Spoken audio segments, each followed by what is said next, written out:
이럴까? 너는 왜 그러니? 우리는 또 왜 이러지? 속을 알 수가 없습니다. 속을 알 수만 있다면 세상사 참 편해질 것 같은데 말이죠. 그래서 함께합니다. 궁금한 심리 Y. 오늘도 심리학자 정효인 교수와 함께하죠. 나와 계시죠? 네, 안녕하세요. 정혜인입니다. 계시는 곳 비 옵니까? 네, 옵니다. 아, 그래요. 비 오는 거 좋아하시죠? 아니요, 저는 맑은 날 좋아합니다. 잘못했네. 둘 중에 분명히 맑을 것 같았는데 찍었는데 잘못 찍었습니다. 그러니까 이렇게 사람 속은 모른다니까요. 아, 그렇죠? 자, 오늘 어떤 이야기 할까요? 사실 제가 오랫동안 너튜브 채널을 운영하고 있습니다. 그래요?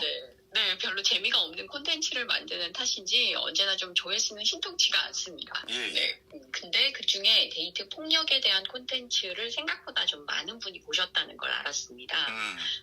그래서 오늘은 데이트 폭력에 관해 말씀을 좀 드려보려고 합니다. 알겠습니다. 조금 이따가 방송 끝나고 우리 PD한테 그 채널 이름 좀 가르쳐 주세요. 제가 좋아요, 구독, 알림 설정 팍팍 해드릴게요. 꼭 하셔야 됩니다. 연내로 구독자 10만 만들어 드리겠습니다. 이거 안 될 것 같은데. 자, 오늘 데이트 폭력, 이거 사실 사회적 문제이기도 하고요. 이게 그냥 지나칠 문제는 아닌 것 같습니다. 네, 먼저 데이트 폭력이란 무엇인지 이야기를 좀 드려보면 데이트 관계에서 발생하는 언어적, 정서적, 경제적, 그리고 성적, 신체적인 폭력 전반적인 것들을 말하고요. 데이트 관계라고 하는 것은 좋게는 데이트하는 것 또는 연애를 목적으로 하고 있거나 또는 만난 적이 있는 관계. 더 넓게 보면 맞선이라든지 부킹, 소개팅, 하다못해 채팅 등을 포함해서 사귀는 것은 아니지만 왠지 뭔가 호감을 느끼는 상태인 요즘 말로 썸 타는 관계라고 하죠. 거기까지 전반적인 것들을 포함합니다.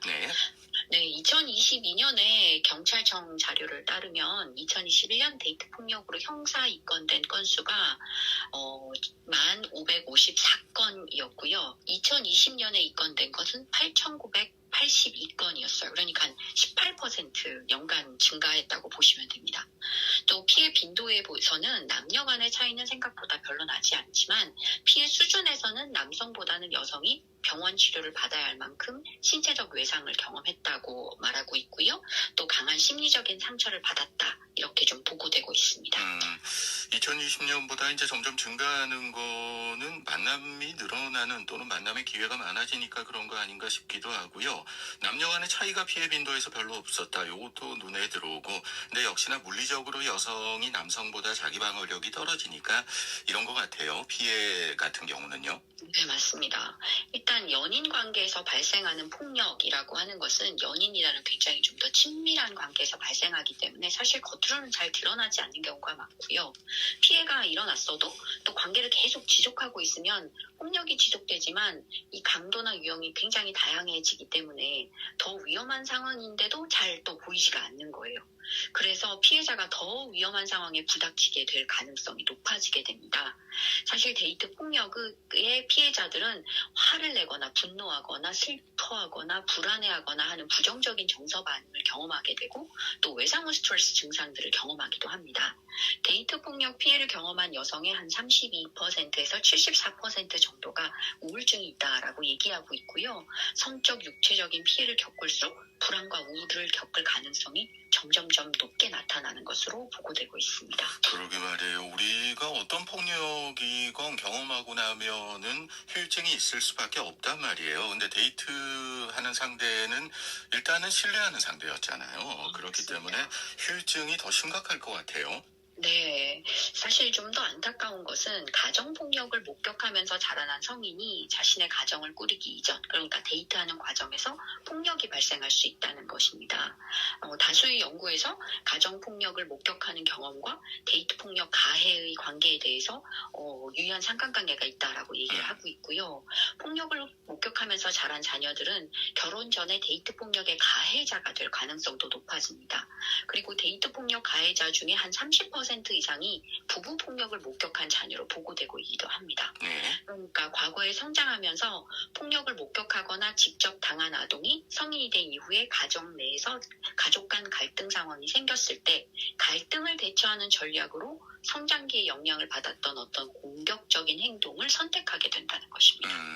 또 본 게 그거다 보니까 그것밖에 몰라가지고 어떤 갈등을 그걸로 해결하는 게 아닌가 싶기도 하고요. 요즘은 우리나라 영화나 드라마에서도 이런 경우들이 심리적으로 나타나는데 과거에 헐리우드 영화 보면 이런 거 많았어요. 그죠?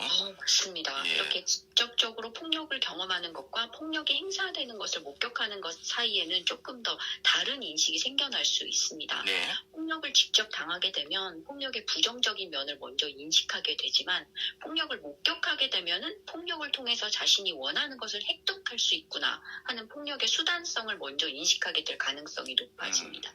그래서 폭력을 통해서 자신이 원하는 것을 쟁취할 수 있다는 것을 보고 자라게 되면 폭력을 학습하게 되어지는 거고요. 이러한 아동은 성인이 된 이후에 폭력을 가정 안에서 자신의 권력을 조금 더 단단하게 만들기 위한 수단으로 사용할 수 있다는 것입니다. 어떤가요? 이렇게 가정에서 폭력을 행사하는 걸 보고 자란 경우에 이 데이트 폭력 가기 전 단계로 학교 폭력이라든가 이런 것도 있지 않을까요? 굉장히 높습니다. 사실 데이트 폭력이 됐든 학교 폭력이 됐든 좀 많이 인식이 달라지기는 했지만 대개의 경우 이런 폭력 상황이 발생하게 되면 일반적으로 과거에는 그럴 만해서 그러지 않았겠냐는 폭력의 수단성에 관련된 생각들이 굉장히 많았거든요. 그런데 사실 이걸 조금 더 들여다보면 이 부모 간에 또는 이 가족 안에서의 이 폭력을 목격하거나 또 부모에게 폭력을 당한 자녀들은 좀 더 가부장적인 성고정관념을 형성하게 될 수 있고요. 이러한 그릇된 성고정관념은 훗날 데이트 관계의 상대에게 폭력의 피해를 당할 가능성이 크다라고 하는 그런 가설이 세워지게 되죠. 그러니까 말씀 주셨던 것처럼 학교 폭력 안에서도 맞아도 싼 어떤 상황이다라고 잘못된 생각을 할 가능성이 높아진다는 거죠. 그러게 말입니다. 그게 문제일 것 같은데 데이트 폭력 이게 뭐 사라져야 되겠지만은 현존한단 말이에요, 실제로. 너무 높죠. 예, 이게 있기 때문에 사회적으로도 그렇고 그냥 뭐 둘 사이에 데이트하는 연인끼리의 문제다 이렇게 치부해가지고 안 될 것 같거든요. 예방하려면 어떻게 해야 될까요? 제가 이런 말씀 좀 드리면 그렇지만 만약에 지금 방송을 듣고 계시는 어떤 분이 데이트 폭력을 스스로 내가 겪고 있구나라는 의심이 가시거나 혹은 내가 지금 현재 폭력이 진짜 당하고 있는 게 확실한가? 이런 생각이 좀 있다면 일단은 폭력의 단호한 모습을 좀 보이셔야 합니다. 예. 그리고 폭력에 내가 만약에 계속 노출된다고 하면 상대방의 폭력에 대해 좀 자세하게 사실 폭력 일지도 남겨둬야 합니다. 휴대폰으로 촬영도 해둬야지 될 거고요. 네. 또 물론 반드시 112에 신고해야 하고요. 여성폭력 피해자 원스톱 지원센터에 도움을 요청해야 합니다. 그리고 무엇보다도 혼자서 이겨내고 감내하려고 하지 않아야 하고요. 좀 믿을 만한 사람, 친구나 가족이나 누구나 선생님이라도요. 이렇게 좀 알려야 하고 본인의 안전을 확보할 방법을 조금 고민해야 합니다. 그 사람과. 그리고 내가 지금 사귀고 있는 이 사람에게 내가 좀 잘하면 달라지지 않을까? 혹은 또 결혼하면 달라지지 않을까? 또는 사랑하니까 괜찮아. 이런 생각은 절대로 안 된다라는 말씀 드리고 싶습니다. 저도 한마디 보태자면 사람 안 바뀝니다. 네, 저도 그렇죠. 보태고 싶고요. 말씀하신 부분 중에서 경찰에 신고하는 거 요거야 뭐 다들 잘 알고 계실 거고 여성폭력 피해자 원스톱 지원센터라는 곳이 있네요. 네, 맞습니다. 이게 어떤 곳이죠?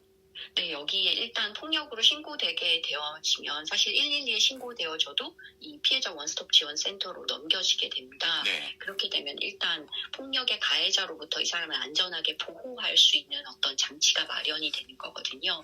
그리고 또 법적으로 어떤 조치를 해야 하는지 그리고 이 가해자와 피해자 사이를 분리해서 피해자가 원하는 어떤 방향성을 도와주려고 어떤 전반적인 이 과정들을 가지고 있는 곳입니다. 그러니까 아무도 날 도와주지 않아 이렇게 생각하지 마시고요. 이 법의 카테고리 안에서 도움을 요청하려고 좀 하시면 좋을 것 같습니다. 이런 것도 있었으면 좋겠어요. 지금 뭐 남녀 문제를 말씀드리는 건 절대로 아닙니다. 그 피해자가 가해자들이 내가 가해자라고 느끼지 못하고 아니 난 사랑했어 그랬어 하는 뻔한 이야기들 할 수도 있지 않습니까? 그 그렇습니다. 사람들이 그게 절대로 사랑이 아니고 폭력이라는 걸 좀 교육할 수 있는 어떤 그런 기관도 하나 좀 있었으면 좋지 않을까. 돈 드나요? 네, 그런 생각이 드네요. 하여튼 아닙니다. 예, 네네. 데이트 폭력은 범죄다. 이걸 분명하게 네. 생각해야 될 것 같아요. 맞습니다. 제가 오늘 사실 이 데이트 폭력에 관한 내용을 가져온 것은 안전한 연애를 하려면 혹시 이것이 좋은 것인지, 싫은 것인지, 행복한 것인지, 불쾌한 것인지, 이런 내가 느끼는 감정과 생각에 좀 더 솔직해져야 한다라는 말씀을 드리고 싶어서고요. 그리고 상대가 느끼는 감정과 생각을 또 그대로 인정해 줘야 하는 거예요. 저 상대가 이걸 폭력이라고 생각해, 이걸 불쾌하게 여겨 하면 그것도 인정해 줘야 하는 거죠. 그리고 누가 뭐래도 영순이는 나 자신이고 폭력은 절대 근절이다라는 말씀을 드리고 싶습니다. 알겠습니다. 오늘 데이트 폭력에 대한 이야기했고요. 데이트 폭력에 대해서 자세히 알고 싶으신 분들, 내가 지금 하고 있는 게 혹시나 가해 행위가 아닌가, 또는 내가 하고 있는 게 피해가 아닌가, 이런 걸 좀 알고 싶으신 분들은요, 지금 스튜디오 103호도 함께 하셨습니다만, 너튜브에서 정혜인 교수의 채널을 알아서 찾아가시고, 지금 말씀은 못 드리니까 알아서 찾아가시기 바랍니다.